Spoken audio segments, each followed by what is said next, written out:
U.S. President Trump is shaking up global trade again with his latest tariffs on steel and aluminum coming into effect. The 25% tax applies to all imports of the metals into the U.S. and has drawn condemnation from traditional allies. The European Union says it's slapping its own tariffs on 26 billion euros worth of U.S. goods in response. The European tariffs will come into effect next month and cover a wide range of products, including alcohol, diamond, and dental floss.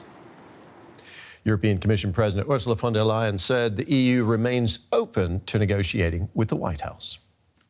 Our countermeasures will be introduced in 2 steps, starting with April 1st and fully in place as of April 13th. In the meantime, we will always remain open to negotiations. We firmly believe that in a world fraught with geo-economic and political uncertainties, it is not in our common interest to burden our economies with such tariffs. Marie Sina from DW Business joins me now in the studio. Marie, tell us more about the EU's response to Trump's tariffs. What exactly is the EU targeting with its own? Right, so the EU seems to have done its homework. It built up a so-called Trump task force, which spent much of last year preparing for any trade conflicts. And that has made the EU a lot nimbler and more decisive in its response, which is what we're seeing now. So just 1 hour after these US tariffs came into effect, the EU reacted with a 2-step approach, targeting a total of 26 billion euros worth of exports from the US to Europe. Step 1 will be targeting traditionally American exports. We're thinking peanut butter, bourbon, motorcycles, and these have a lot of symbolic value, but the real economic value will be in step 2, which is meant to go into effect in mid-April, and EU member states still have to decide which products exactly will be targeted here, but the products that are being floated are aluminum, textiles, but also even American beef. So really, the EU acting quite decisively here. What impact are all these tariffs expected to have on Europe's economy?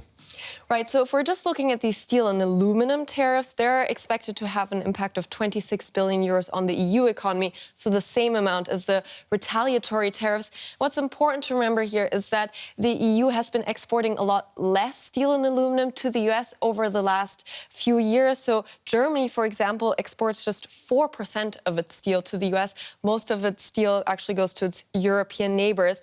But the big economic worry is that this will develop into a tit-for-tat and a trade war, and that the US could next, for example, target European cars, which would be a much bigger hit to Europe's economy. So the big fear really is what's to come. So we've got these blanket tariffs from the U.S. being imposed on all countries across the board, including the European Union. Is there any indication where this might be going next?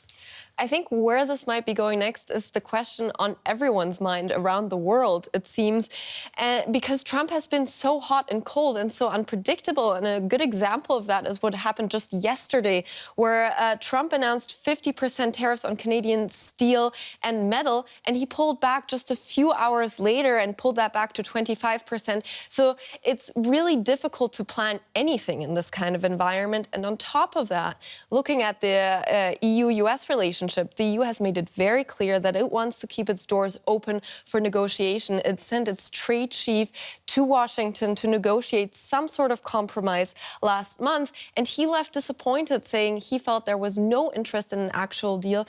When he went on to say you can't clap with just one hand, so you can't come to any sort of solution to these problems without the US even articulating the solution that it wants. And so that's really the problem everywhere, this wide-ranging uncertainty. And it's not just a problem politically, but also for the economy.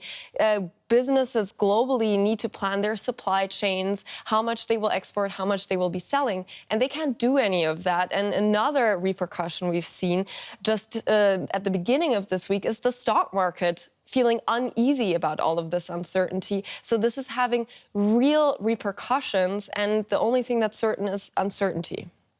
Marie, thank you very much for your insights there. Marie Sina from DW Business.